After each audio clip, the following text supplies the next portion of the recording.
ঠাকুর শ্রীরামকৃষ্ণ ছিলেন একজন গৃহস্থ সাধক। সংসারে থেকেই উনি ঈশ্বর দর্শন করেছিলেন। তাই সংসারী মানুষদের মনকে কোন পথে নিয়ে গেলে শান্তি খুঁজে পাবে তার সঠিক ও সহজ পথের দিশা দিয়েছেন তার অমৃত বাণীর দ্বারা। চলুন শুনে নিন। ঠাকুর শ্রীরামকৃষ্ণ বলেছিলেন, ভগবানের অনেক নাম আছে এবং তাকে বিভিন্ন মাধ্যমে প্রাপ্ত করা যেতে পারে। তুমি তাকে কী নামে ডাকো এবং কিভাবে তার পূজা করো এটা বড় বিষয় নয়। গুরুত্বপূর্ণ বিষয় এটাই যে তুমি তাকে নিজের ভিতর কতটা অনুভব করো। ঈশ্বরকে বলো, হে ভগবান, আমি ভালো মন্দ কিছুই জানি না, আমার যা অভাব তা তুমিই পূরণ করো। মনের যেমন বন্ধন আছে তেমন মনের মুক্তিও আছে। এই সংসারে নয় তুমি ঈশ্বর প্রেমে নিজের চেতনাকে মুক্ত করবে, নয় তুমি সংসারের বন্ধনে বন্দী হবে। একটা কথা সর্বদা মাথায় রাখবে, জীবনে গুরু সবাই হতে চায়, তবে শিষ্য হবে কজন?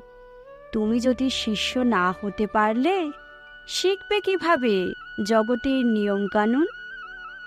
তুমি জীবনে যে কাজই করো না কেন, নিজের মনকে সর্বদা ঈশ্বরের প্রতি সমর্পিত রেখো, বলে মনের মধ্যে শান্তি পাবে, সাহস পাবে।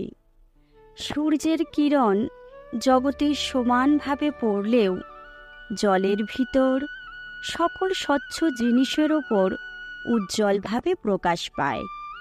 ভগবানের শক্তি সকল হৃদয়ে সমান হলেও সাধুদের হৃদয়ে একমাত্র শ্রেষ্ঠ প্রকাশ পায়।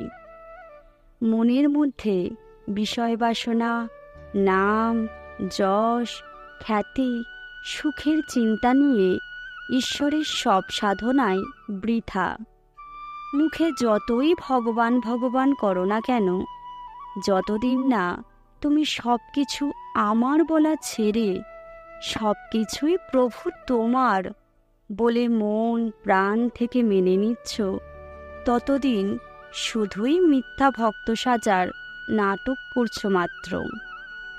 যেমন মুক্তা পেতে হলে ঝিনুকের প্রয়োজন, ঠিক তেমনি পরম ঈশ্বরকে পেতে হলে সৎকর্ম ও ঈশ্বরের ভক্তি প্রয়োজন। যে মানুষ কামিনী কাঞ্চনের মোহে আচ্ছন্ন, সে আর যাই হোক না কেন সেই ঈশ্বর প্রেম ও পরম আনন্দ থেকে চিরবঞ্চিত। তাই ভগবানের কাছে প্রার্থনা করতে হয় যাতে মন থেকে কামিনী কাঞ্চন দূর হয়ে যায় এবং ঈশ্বরে ভক্তি আসে, মন ভগবৎ প্রেমে মেতে ওঠে।